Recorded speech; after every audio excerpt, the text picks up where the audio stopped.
waxaan u mahadnaqaynaa dhammaan shacabweynaha Somaliland ee 13 Noofambar xuquuqdooda dastuuriga qaatay ee codeyn xor ahayd oo ay u soo banbaxeen sidii ay ugu dul qaateen ee u codeeyeenna waan uga mahadnaqaynaa. ilaahay baa mahad leh subxaanahu wa tacaala, isagay mahadoo dhani u dhan tahay. ilaahay nagu ilhaamiyey inaynu maanta qaranka Somaliland uu taagan yahay meel wanaagsan.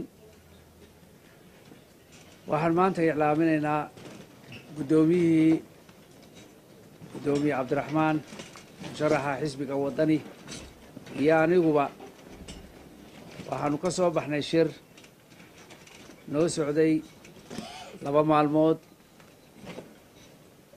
waxaanu u wargelinaynaa shacabweynahana u sheegaynaa inuu nagu soo dhammaaday jawi walaalnimo saaxiibnimo oo run ahaantii si wanaagsan aanu isugu afkarannay qodobadii aanu ka wada hadlaynay. waxaan u mahadnaqayaa gudoomiye Cabdiraxmaan oo leh jeclo badan ka leh qarankan, turaalana u sameeyey qarankan, ahna mudan inaynu ku wada ixtiraamno meeqaamku taagan yahay. haddaanu nahay komishanka qaranka Somaliland waxaan uga mahadnaqaynaa shirkii aanu wada galnay 2 maalmood siduu noogu dul qaatay, siday ka muuqatay naxariista iyo turaalaha uu u turayo dalkan iyo dadkanba.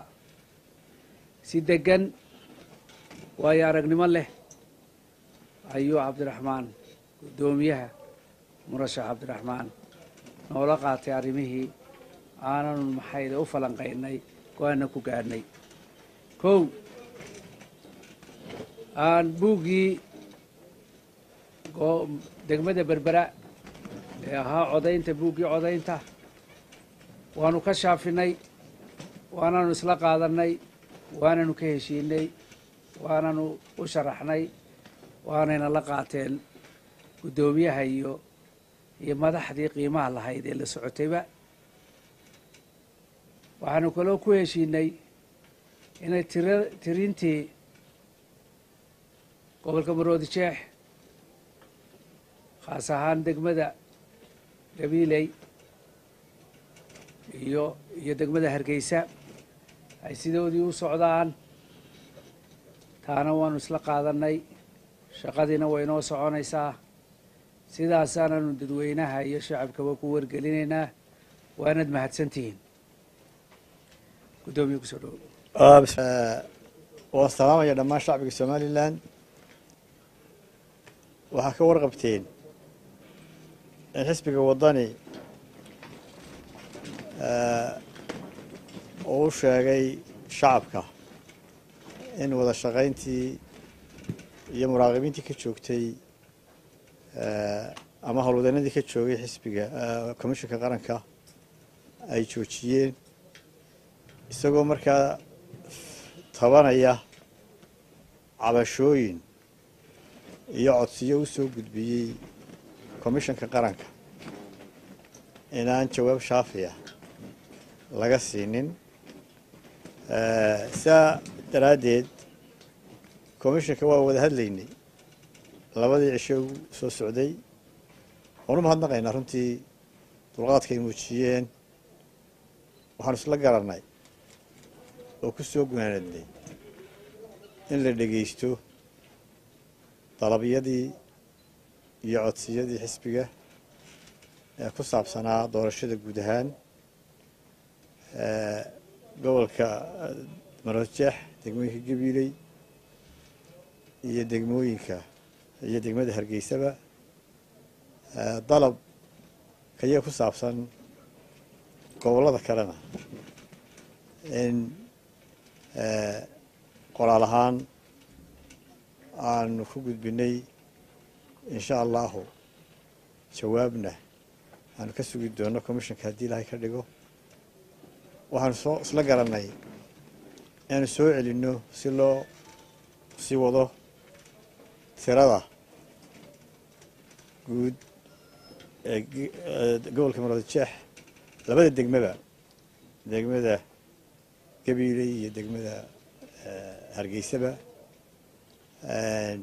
وهكذا درساك ورقبتان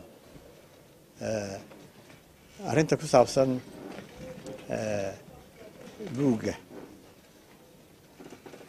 وها بوج صار قاعد عن حسبية شعبي أنا وصاب بندقناي كوميشن ما أنت ودي جوابت البحية نوويدين لكن وها عداية من بوجاس وكم ذها بوجاكتي يجو الهايات أيوة تلقين دور الشذا وحن هاد نقيا وحن وشيء ياون لما تاجرش حسبيه إن عصيدي كوميشنكو أي قران إن تحقرين أيان هذا هاي مرود الشيح هذا هاي ودهان بقى ضلكه وأنا ما هاد نقينا تاجرش عن سياسة كور جرينينا لما تاجرياش حسبيه هدي لهاي كرديجو تاهر جيسنا ولا بلاوية كوا كلنا شوابتي يتحجرينتي كانوا كسبينا سيدا أقول أخصها بدن كوميشن كهدي لهاي كرديجو هذه أدلو ما تنتهين السلام عليكم ورحمة الله وبركاته ما تنتهي